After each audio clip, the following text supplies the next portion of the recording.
So I'm playing fetch with my dog outside my apartment complex, and all of a sudden, 3 cop cars roll up. I see the cars roll up, and I leash my dog, and I run back into across the apartment, parking lot and into my apartment, which is on the 2nd floor.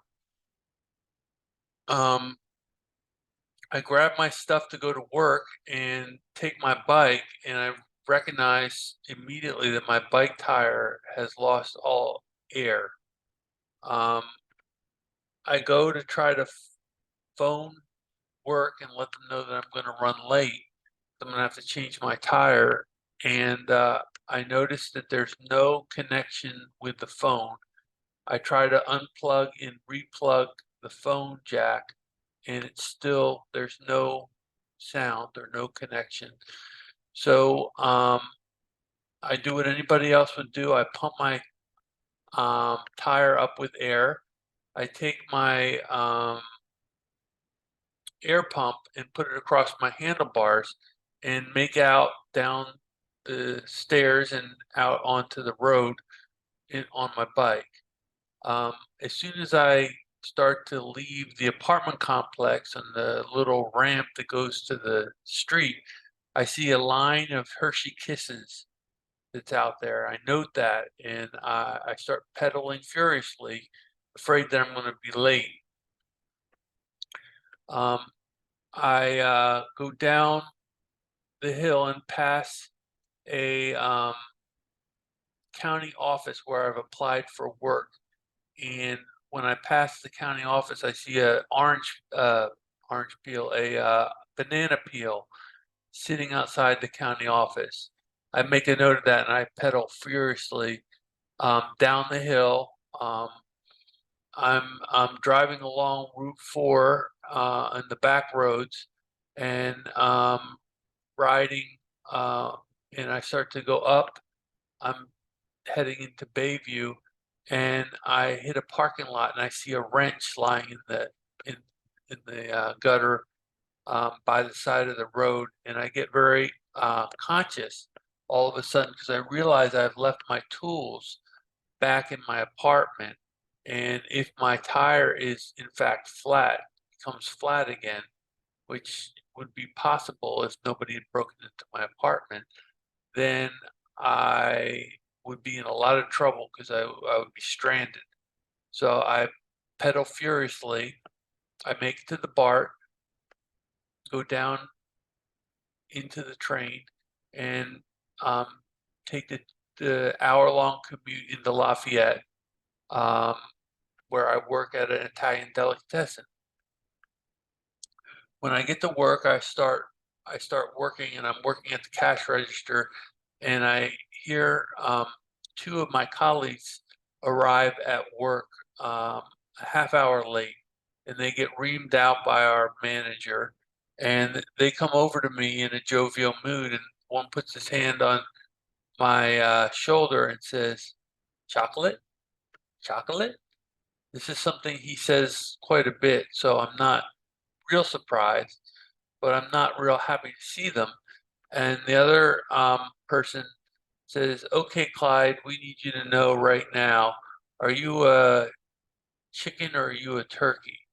And I said, "I'd be a turkey any day. I'd never be a chicken." I say it with a little bit of drama.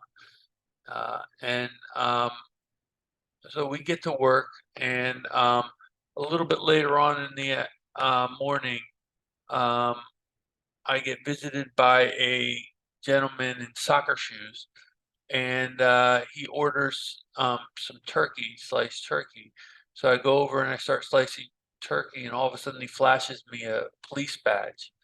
So I slice him the turkey and I give him his turkey, and he goes over and pays for it.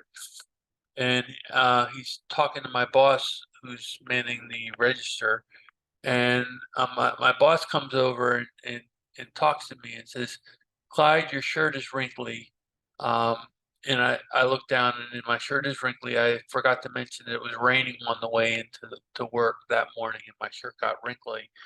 And he said that if this happened, if you come to work like this again, we're going to have to fire you.